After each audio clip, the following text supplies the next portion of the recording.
Guyyaan irraa eebila 13 bara 2017 akka mul'atan daawwattootaa fi hordoftoota GMN irraa oduu galgala kanaaf qabnu isinitti himna. Oduu galgala kanaaf qabnu kan isinitti himu waan lammiireetii fi waayilatii misraa bayaanii jalqaba mataa oduu isinitti himuun jalqabna. Naannoo Oromiyaatti rakkoo mana jireenyaa furuudhaaf hojjetamaa jiraachuu biiroon misooma magaalaa fi manneenii beeksisee jira. Meeshaalee waraana seeraan ala ta'e hedduu shakkamtoota wajjin to'achuu poolisiin federaalaa beeksise.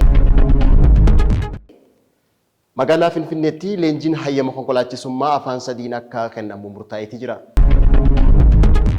Ameerikaa keessatti shamarree ICC keessa hojjettu maqaan ishee Kadraa Isaa jedhamtu nama argeef doolaara miliyoona 5 akka kennamu ibsame.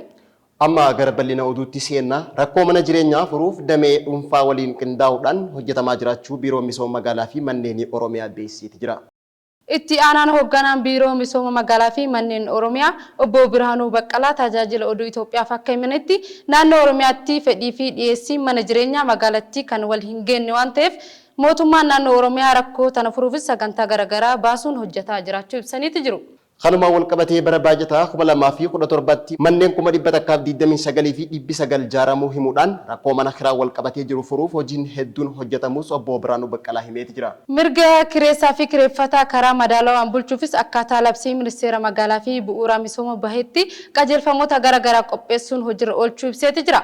Waliigaltee kireessaa fi kireeffataa alatti kireessaan kireeffataa waggaa 2 dura baasuu akka hin dandeenyee fi gatii dabaluu akka hin dandeenye taasifamus ibsameeti jira.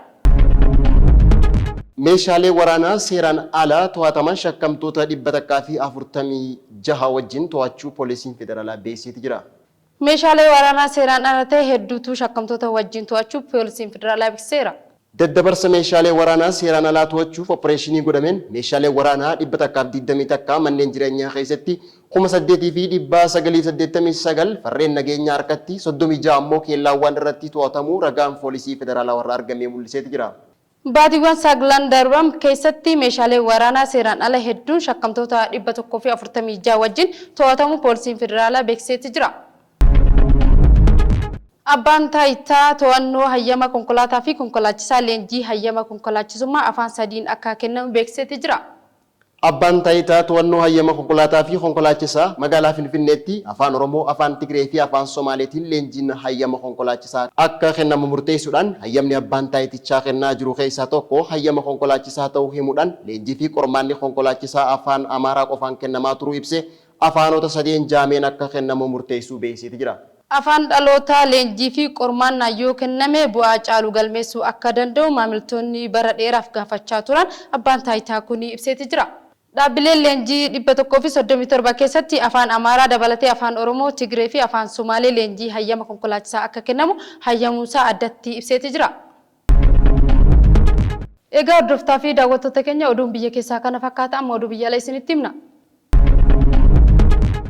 Ameerikaa keessatti shamarree ICC keessa hojjettu maqaan ishee Kadraa Isaa jedhamtu nama argeef doolaara miliyoona 5 akka kennamuuf ibsame.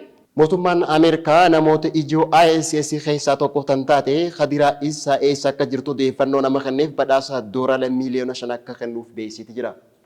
Bara 2014 dhaabbaticha kana keessatti kan makamte yoo taatu mootummaan Ameerikaa adda durummaan kutaa dubartoota biiroo garee kana keessatti qacaramuuf leenjisuun akka hooggantu ibseeti jira. Kana malees mootummaan Ameerikaa Dr. Isaan haleellaa shororkeessummaa hedduu akka hooggananii fi akkasumas daa'imman butuu hedduu irratti akka hirmaattis ibseeti jira. Egaa hordoftoota fi daawwattoota GMN irraa oduun galgala kanaaf qindeeffannee asumarratti goolabna. Oduu waliin kan isin faana ture ani Misraa Bayaanii fi waayila Koolaa Misireeti. GMN irraa qophiin afaan itti fufuu gama kennaan nagaatti.